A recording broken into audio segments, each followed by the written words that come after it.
We're combining all the best old school wisdom with all the top new school methods to bring you the optimal way to coach and play the great game of baseball. This is the 80-20 Baseball Masterclass with Coach Bo.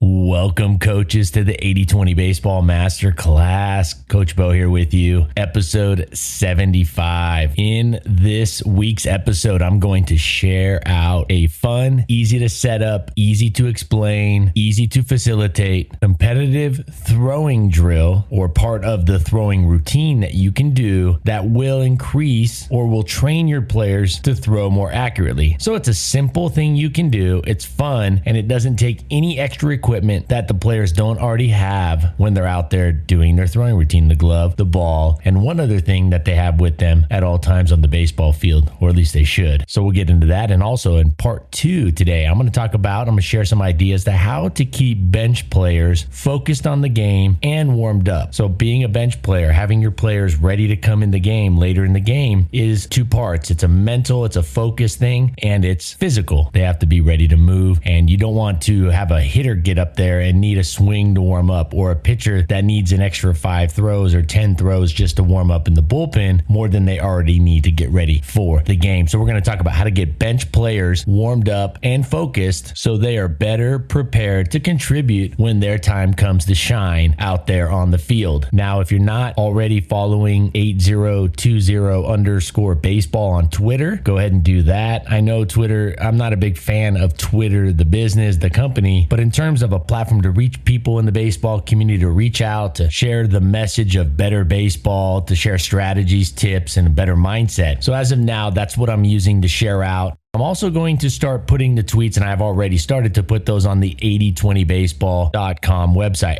8020baseball.com. It's up and running. And so that website, the website 8020baseball.com, is running. There's articles on there, and I'm going to continue to add. I got a couple more ready to go, ready to publish. Videos are on there, so there's a lot of good videos. Those are also found on Vimeo, but I wanted to have a nice central hub, a website that's a central hub for all of you to go to see the articles, to read the articles, to see the videos, to access the podcast, to get a copy of the drill guide, the drill mastery guide, which is on there. And coming very soon, the products are already built. They're already developed. I've been working on these for a couple years. Actually, they've been in the works for years and years, but I finally put them together over the last year, and they're ready to come out. And it's essentially a complete coaching system for you all. And those will be available shortly. And again, I don't want to just put some out there that's not first class, that's not very user friendly. So that's what's going on behind the scenes with 8020 Baseball. So go check out the website, 8020baseball.com, 8020baseball.com. You can follow on 8020_baseball, 8020_baseball on Twitter. You got the podcast here. I'll let you know when those coaching products, the coaching 8020 baseball system, is ready for you, ready for purchase. It fires me up. This thing has been a lot of years, thousands of hours of testing and trial and putting it together, and probably hundreds of hours just building these dynamic warm-up routines, the throwing routine, the practice plans, the in-game coaching plan, the pre-game plan, a complete team rules policy plan ready to go, print and use. And there's even more than that. So needless to say, I'm fired up because what I wanted to do was build a system that is proven, that has been proven with many different teams, proven with consistent success, and to be able to make it available to all you great coaches who have other day jobs, who have other things that you're doing, you have busy lives, but you still want to be successful when you walk out on the baseball field. And that's the role that I'm trying to fill and help out in the baseball community. And the 8020baseball.com website, I want it to be a hub for coaches to go to, you great coaches to go to, and get all the information you need to be successful. I'm being straightforward with all of you. It's not every single piece of information in the baseball community is going to be on the 8020 Baseball website. But my plan, my goal has always been to build a website, to build a hub, a location where all the information a youth baseball coach needs needs to be successful is accessible and found in one place. Please note, I said all the information that you need to be successful, not all of the information that's out there. And all of you that have listened to my episode for the last 75 episodes, for the last year and a half, that have been around for, I don't know how many minutes, 2,000 plus minutes of content here, commercial-free content. You know, when I've been very upfront, I'm not trying to teach you 1,000 different things about how to coach baseball. I'm trying to teach you the 5 to 10 things that are going to bring 1,000 times the results of the traditional or the normal ways that most coaches go about handling youth sports and youth baseball in particular. So very excited about that. Now, before we jump into part 1, real quick, I have to say, I'm not a San Diego Padres fan per se. I'm a baseball fan. I've been very upfront about that. I'm a baseball fan. Sure, I grew up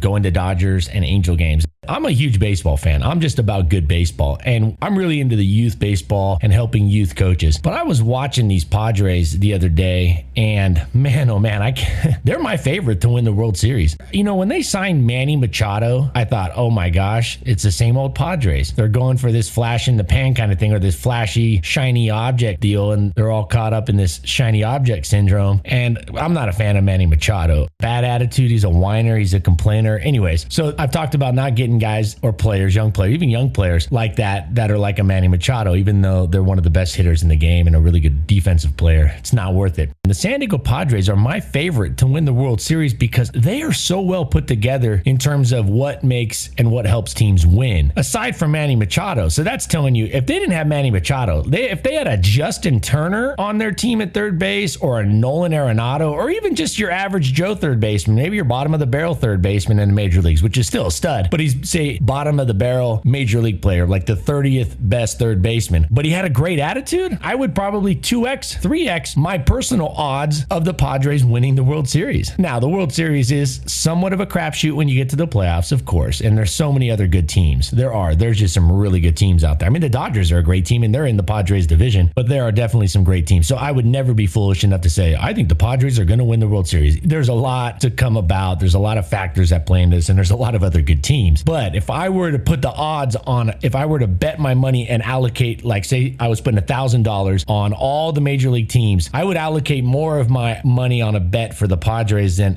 some of the other teams. There might be some close seconds. The Dodgers would be right there, but man, they got some good pitching. Wow, they got some good pitching. They got some Bulldogs too out there on the mound. They got some competitors. I'll tell you what, I'm gonna go back, and I don't know if I said this on a podcast, but when Tampa Bay pulled Snell out of the game against the Dodgers, it was like the biggest relief probably ever in the history of me watching a game. I was like, this guy's gonna dominate. He's gonna mow through. He's gonna continue. He had given up one hit into the 6th inning of Game 6 of the World Series. He was just mowing the Dodgers down. He was mowing them down. He was dominating the Dodgers. And he was into inning 6, and he was not slowing down. And he gave up a little base hit, wasn't hit super hard at all. He gave up that hit to center field, and they yanked him from the game, and the Dodgers won the game. Now, that's not to say Snell wasn't going to lose the game, but I don't think there was anybody in the entire game of baseball that should have been out on the mound more than Blake Snell at that time. I mean, he was dominating. He's a Bulldog. He's physically gifted. He had just won the Cy Young, and now you couple that with Yu Darvish, who's just a competitive player. I've been on this podcast, I thought you got too carried away with so many different pitches. He was dealing with a Tommy John surgery and a rehab, which is a very arduous, very difficult thing to recover from. It's very tedious. And he's always been a guy like, I got to have like 12 pitches. MLB.com did an article a couple years back, was like, Yu Darvish and his 13 pitches. And I thought, man, I've seen so many youth pitchers and so many high school pitchers and college pitchers, actually their stuff deteriorate because they started adding more pitches rather than just really getting good at the 2 or 3 that they have. They wanted to add more,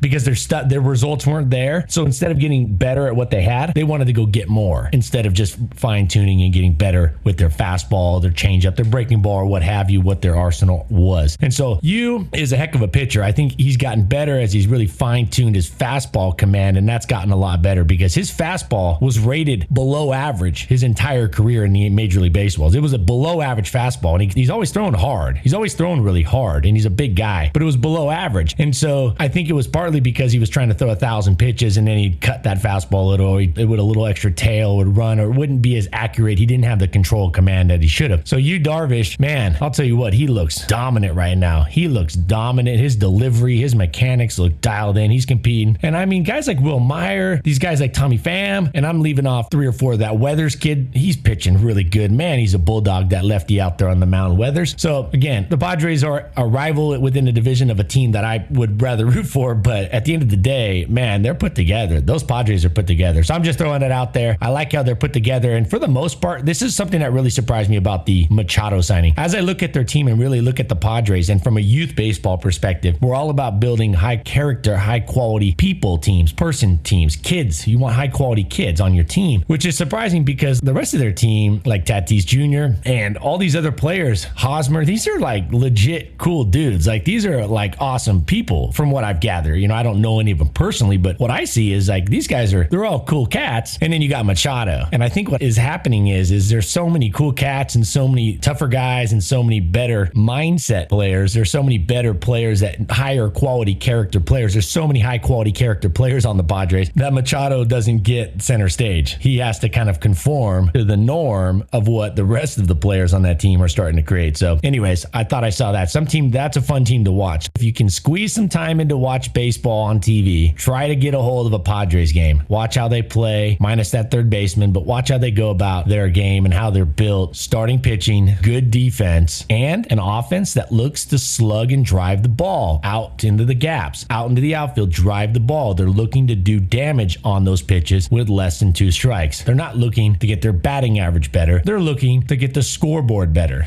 I refer to MLB because it's something we all see out there in the baseball community, and I refer it and I kind of bring it back, tie it into things that we're learning here for youth baseball. But I wanted to put that out there. The Padres, I never thought I would say that. I think they're my favorite to win the World Series. Shocking, but that's where I think they're at right now. And you know, on this podcast, my goal is to help you great coaches build a sustainable winning mindset. So this winning mindset that they have with the Padres, it looks like they got the winning mindset, the right ingredients to understand how to put that team together. But my goal is to help you great coaches build a sustainable mindset, a mindset that gives you a great shot at getting player buy-in while playing better baseball, building skills up and building your team up to play at a better level. In fact, I hope you great coaches hear these tips. You hear my recommended strategies, like these 2 that I'm going to bring up right now, these 2 tips, these 2 strategies that we're going to discuss in part 1 and part 2. And you get a firm grasp of the 80-20 baseball coaching system while also developing the 80-20 baseball mindset. And so when I talk about things like the Padres, it kind of wants, what I'm trying to do is shape and form the mindset of coaches, because if you have the right mindset, you have the right operating system. To me, that's going to go so much further than just having a bunch of one-off apps, a bunch of one-off things here and there. And then what I want you to do is take what you're learning here and go build a similar version, a parallel version that fits your team best. I may be the initial power source to the coaching ideas for you, but I want you to go and amplify the output. I've received emails from coaches. You're listening right now. You coaches that you sent me some emails and you go, hey coach, I took your idea on this, and this is what we're doing here, and here. And I'm like, wow, that's awesome. I love it. You're taking the information and you're implementing it and how it fits your team. And now you're just off and running, and that fires me up. So I really want to be the initial power source here, the ideas, the system, and then have you amplify that output for your players by adding in your own high level of intelligence, your own high level of thought and creativity within the parameters of the 80-20 baseball mindset, a winning mindset that's proven, and I firmly believe is out in front of almost everything out there because it eliminates so much of the junk. It focuses heavily and values heavily what really moves the needle, and is designed about getting the results, getting players to have fun, getting player buy-in, scoring more runs, preventing more runs. So the 80-20 baseball here, we're driven by the right things, by the most important things. Speaking of important things, last week we discussed a drill or part of a drill or a station in your batting practice routine that we discussed utilizing and implement a bat, possibly a training bat that they sell out there, or a pipe.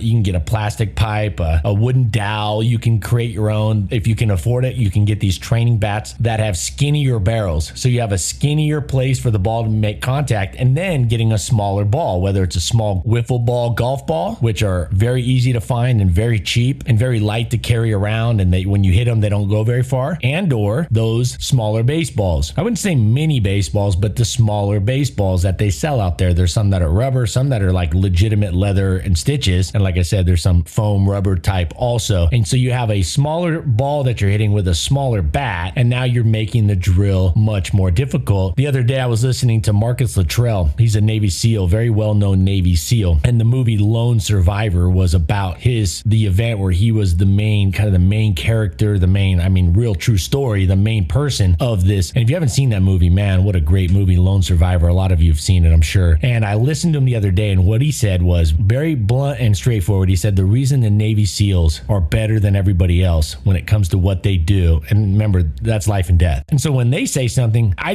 listen because they have to be right. They have to be correct. And so you're talking about a team. Navy SEALs are a team, just like a baseball team. They're a team working together. They have a leader, just like a baseball team. There's a competitive part to it. Now, that's war, and that is life and death. That's nothing compared to baseball, but it got the same characteristics on a completely different level, of course. Let's get that out there. But the characteristics of how it goes about and how it operates in terms of what makes them successful and what makes a youth baseball team successful or any sports team successful. And Marcus Luttrell just very bluntly said, the reason we're better than everybody out there with what we do is because we train twice as hard as anything we see on the battlefield. We make our training twice as difficult as anything we expect to encounter on the battlefield. Coaches, I've talked about that. That drill I just discussed. Yeah, it's not war. It's not life and death. But why not make your batting practice more difficult than the game? Because if practices are easier than the games, you will struggle more than you need to. So what does that mean? Your drills, your competitions, how you challenge your players. This takes some creativity. This takes thought because you have to design it. You can't just roll out there and play a regular game. You have to be creative with upping the challenge level. You don't always need to make it more challenging. In fact, I highly recommend you don't. I highly recommend players start off drills with some success. I have shared out my 20-40-40 ratio. It's a 20-40-40 breakdown ratio of drill intensity, the level of difficulty for a drill that you design. Any drill that we run out on the baseball field, I like and it's not an exact, doesn't have to be an exact number, but I like the 20-40-40 ratio. 20% of the reps are slightly easier or a little easier. Not much easier, not a lot easier, but slightly easier than the typical game that player or that team is going to play on Saturday or during their season. So it's 20% slightly easier. I like that at the beginning of the drill to get a feel, to get the movements going. And then I like 40% of the drill to be equal to the level of competition for that team or those players or that player. And then 40% of the drill, I believe, give or take, could be a third of the drill, could be half of the drill, is more difficult than the game action. More difficult maybe than playoff action for that level. To be even more specific, it's not the entire. I've been very upfront. I wouldn't say everything needs to be tougher than the game. No, you want to have a nice one. I like the 20-40-40 ratio. There's a lot behind this. Now, I don't always get into every little detail why I designed it because I'm trying to give you the key information. You have to trust me on this stuff. You have to go out, utilize it. And all the coaches that are going out and utilizing it are sending me emails. They're sending me stuff, or it's on Twitter, on email. And you can email me, coachbo@8020baseball.com. And on the website, 8020baseball.com, there's a contact page. So you can email me through that also when you're on there. And these coaches you're emailing me and you're saying, hey, we're using X, Y, and Z that you've talked about on the podcast that we've got from you. And man, it's working. It's working great. So you got to trust me on this one. The 20-40-40 ratio is a great ratio. It's not an extreme. Remember, we want to avoid extremes. We don't want to go super easy. Well, the kids need confidence. Yeah, they need confidence. But you know what gets players confident come game time? When they've practiced and trained harder than the game. When they get to the game and the game is actually easier, the ball's going a little slower, the ground balls are a little easier to field, the pitches are a little slower than that max velocity you might have challenged them with on the batting machine. A good example of the 20-40-40 ratio, the batting cages. You could even just do like a 50-50 ratio in the batting cages. Maybe they start with some tee work. They're just hitting off a tee or just some toss. They're hitting some toss and some tee, toss and tee, and then you get them into the batting cage, and 50% of the pitches on the batting machine, the batting cage, are game speed. I think think those batting machines, those pitching machines, I should say, pitching machines that have all the variety of pitches, they're not cheap, thousands of dollars. But man, if you can afford one of those, if you're a high school coach listening to this or a college coach, I would invest so heavily in those. I'll tell you what, if I was a college coach right now, and I know there's some college coaches that listen to this, here's what I would do. And I know this isn't designed for college coaches. This stuff applies to every level of baseball, but I dial it in and make sure it is very applicable to youth baseball. But if I was a college coach and I had resources, I would have, why not have 10 batting cages? And 10 batting cages with 10 of these machines that, you can specify what velocity, what spin, what pitch, you could randomize the order. You could even program it to match the upcoming opponent's arsenal, yada, yada, yada. But if at the youth level, you can do this on a little bit more of a simplified version. I like the idea for youth baseball of sort of a 20-40-40 ratio, with 20% being extremely slow, 40% of the pitches in batting practice being about the speed and challenge and difficulty level of the games, and then 40% being a little more difficult. Maybe you have a better breaking ball. For youth coaches, a lot of you have some pretty good throw. You can pitch pretty well. You have a pretty good arsenal. So you can spin some nastier ones. You can also float early on. You can float some up there on, say, a breaking ball. All right, man, I get all fired up talking about baseball here, and I just went off. I gave you an extra thing right there. I think is a great strategy, that 20-40-40 ratio of designing drill reps. All right, let's get to the hitting the hat in the throwing routine. Let's get to hitting the hat. All right, so you have your throwing routine. You should have a throwing routine scripted out. That is one of those things that I'm going to have out there on the website available for you guys to get. The throwing routine, it's broken down for every level. And so the throwing routine is something that should be set up, and every team have some. Most of you might just have a generic throwing routine right now, but there should be some structure to it. I prefer it all be dialed in, like every throw is dialed in and scripted out. But nevertheless, you have the throwing routine. But in that throwing routine, I highly recommend when the players get out to a certain distance, which is a typical throw in the game distance, or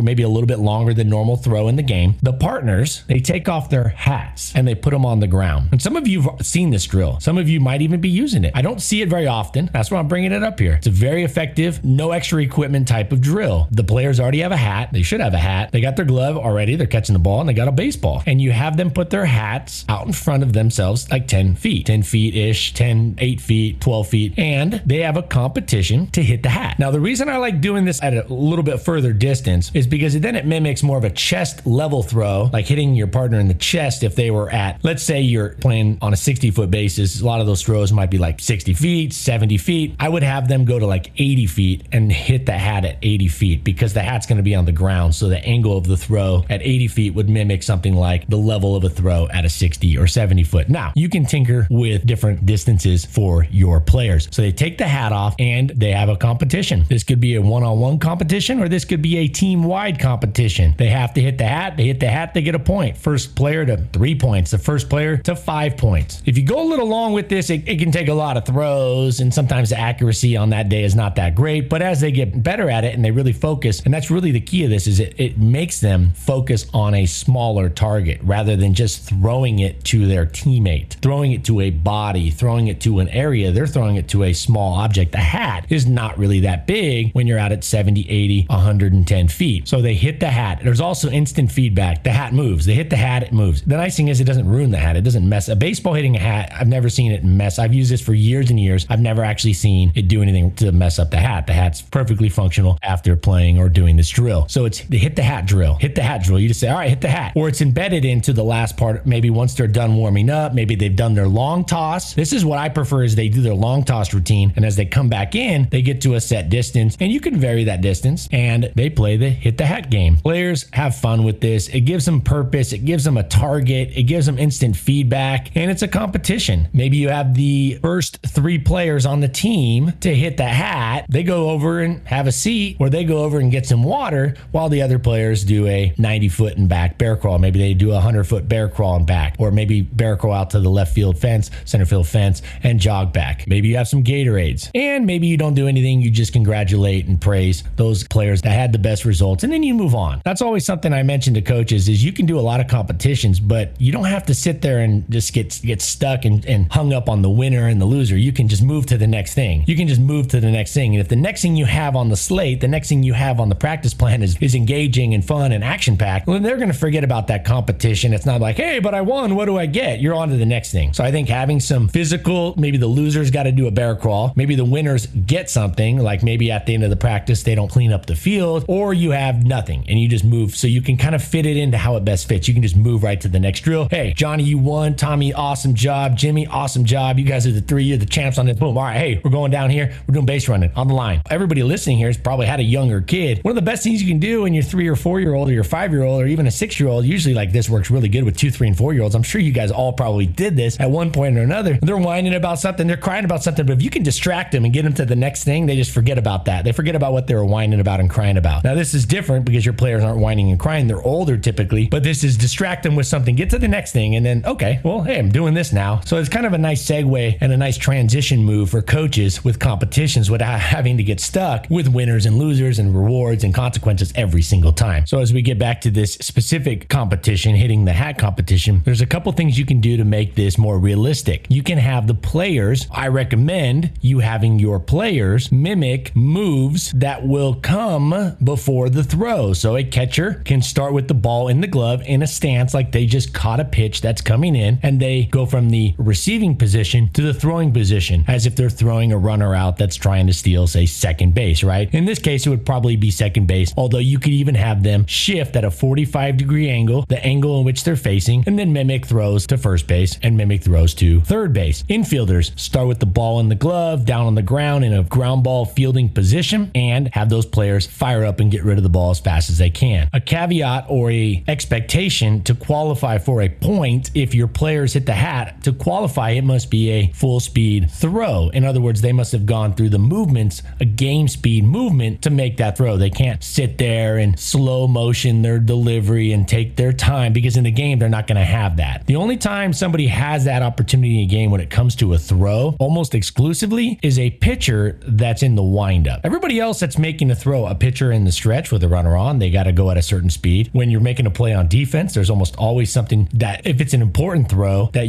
the players have to throw it at a certain speed. They have to get rid of it fast, right? Now, if they catch a fly ball and it's out number one and nobody's on, yeah, they're just going to throw the ball. But you don't need to practice those throws where they just catch the ball and throw it back into the middle infielder who gives it to the pitcher and the next batter's up. All the throws that are important in baseball are typically done quickly and efficiently, getting rid of the ball. And so I do think that you should have this part in there. So ground ball fielding, they go quick, come up, transfer the ball to the hand and throw it, pivot the feet and make the throw. Catchers can do it. Outfielders can start with the ball above their head in the glove, as if they just caught a fly ball and they're maybe taking a few steps in as they catch it and then throwing like a runner is tagging up. Pitchers can go through their stretch moves, their wind up. You can have pitchers even work throwing this with their change ups. Now, that might not be a fair competition if a lot of the players are doing different things, but maybe you have a competition with your catchers, within your infielders, within your outfielding group, within your pitching group, and they're all doing specific things like I just explained there. So you can see where my mind goes with these drills. These are not massive overhauls and not huge implementation requirements. These are things that mimic the game. They mimic the speed of the game and the actions that take place in the game, but I take a basic throwing drill, add the key element of focus, a hat that they got to hit a small target, a competition, now they're getting a point for hitting that hat, and then you add in the pieces of the throw that make it more game-like, whether it's a catcher coming out of a stance, an infielder taking up from a ground ball fielding position, or a pitcher going through his delivery before he throws to hit that hat, an outfielder throwing the ball on a player that's tagging up on him, etc.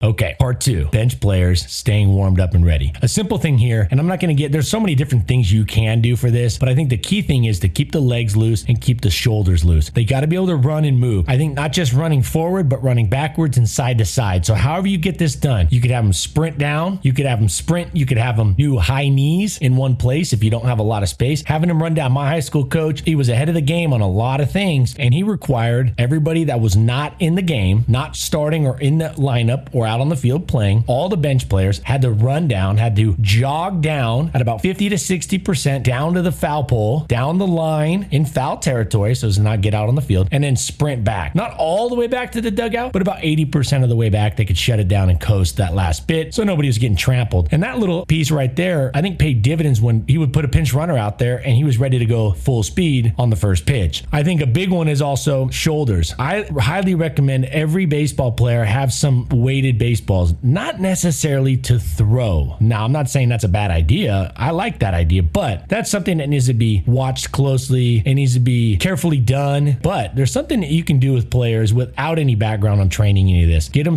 they sell them like 2-pound little sand plyo balls, 2-pound little training balls. They can hold them in one hand. They're not big. They're just like basically like the size of a big softball, and they're squishy and soft with sand in them. I have whole sets of these, and they sell 1 pound, 2 pound, 4 pound, 8 pound, but typically like 1 or 2 pounds is plenty, especially for youth baseball. Like 1 pound is plenty, 2 pounds is probably more than enough. And they have these in their bags, and they just do arm circles, increase the intensity forward, and then go, backwards and forwards with the arm circles, and do some other movements with the arm circles. And I'll get into those at another time. Essentially, they're keeping their shoulders and their arms ready to throw the ball when they get out there. Keep the legs loose, moving forward, backward, side to side, and the shoulders, and some twisting. All right, because baseball is a rotational sport by and large. In a lot of ways, pitching is rotational and hitting is rotational. So there's that back twisting motion. So those 3 main things: get the legs going forward, backward, side to side, shoulders, shoulder circles, arm circles, forward and backwards. There's some other kind of circles or other kind of arm movements just to keep the shoulders loose, and then the twisting of the back. However you want to get that twisting rotational movement in there, just so they don't get super tight from sitting down. The other thing is make sure they're not sitting down extended periods of time. So maybe you have a long inning, you got a bunch of bench players sitting there.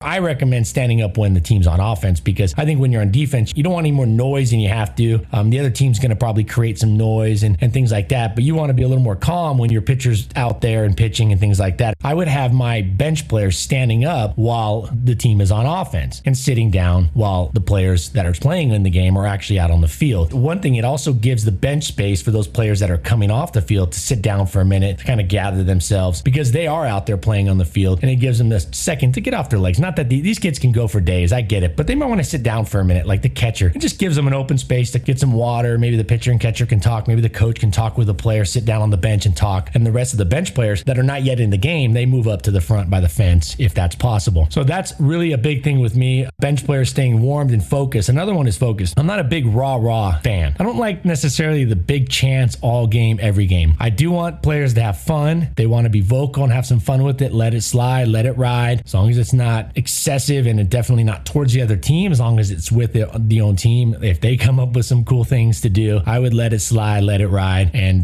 just keep an eye on it, but let them have some fun, especially in their own dugout and especially with their own team. But I'm not a big, like, they got to chant rah the entire game. I like energy, I like intensity, that's great, but I'm really big on focus with bench players. So as a coach, what I recommend is randomly, with the consequence of a bear crawl at the next practice for the entire team, you randomly ask, how many out are there, Joe? Just randomly. You're sitting in a dugout, your team's out there, there's a little break in the action. You look down your bench, you look at a player that may not be paying attention, you're like, hey, Johnny, how many out are there? And they have to respond quickly. They can't look at the scoreboard, they can't look at their friend. They got to know, hey, coach, there's 1 out. There's no outs, coach. Or what's the count right now, Joe? Right? Picking on Joe right now. Joe's a cool cat, so maybe I'll move over to Tommy. So Tommy's down there, doesn't look like he's paying attention. Maybe he's talking about whatever video game's out now, and you look over and say, hey, Tommy, what's the count right now? I like the outs more than the count necessarily. Another one, I think outs is a little more like, because they're not going to be always just perfect with every single little pitch, but as long as they know, hey, there's 2 outs right now, coach. But as long as they're paying attention enough, I think that shows you that they're into the game, because they also may be discussing something that is game related, maybe talking about a pitch grip or something. So they might be discussing something to get better amongst each other. So they might not see everything, but they can follow along with the outs and the situation for the most part. So these are some things I like. Those are like little pop quizzes to see if the players are focused. Outs. Hey, how many outs are there? And they need to know right away. 2 outs. And it keeps them accountable, focused on the game. You could say, hey, less than 2 strikes. Is there less than 2 strikes or 2 strikes right now? And they should know. And so you can work these in. You got the physical component and the focus component. Physical and focus. There's other things you can do, like have them keep score,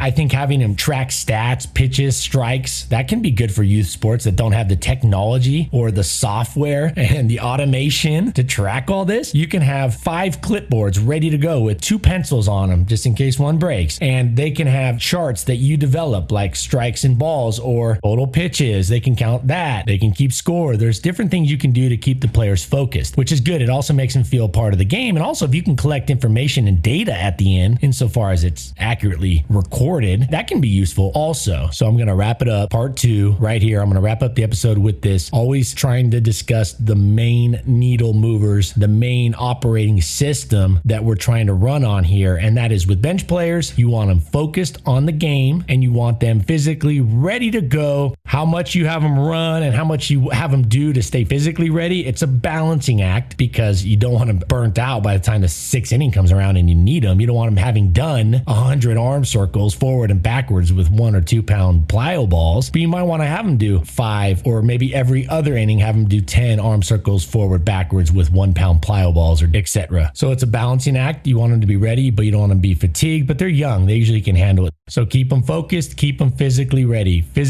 prepared, legs, rotation, shoulders, and focused on the game, paying attention. So when they get out there, they're focused. Their level of focus is ready for the game action where you need to be prepared and focused each and every pitch. If they're aloof in the dugout and they're daydreaming in the dugout and they develop this mindset of daydreaming in this, that's going to bleed over into the field. That's going to bleed over a little onto the field. That's going to seep into the field and their mindset out on the field. It just is a little bit. What you want to do is have them really work on honing that focus in the dugout. So when they're out there in the game, that level of focus and their mindset is very linear on the game action from pitch to pitch. All right. Next week, episode 76, I got another really good strategy for you to implement right away. So make sure to join us next Tuesday for episode 76. And until then, take care of yourselves, take care of your families. Take this information out to the field, put it out there, use it, and make the baseball community a better place and win more games along the way. We'll catch you on the flip side. Adios. This has been the 80-20 Baseball Masterclass. Take it to the field.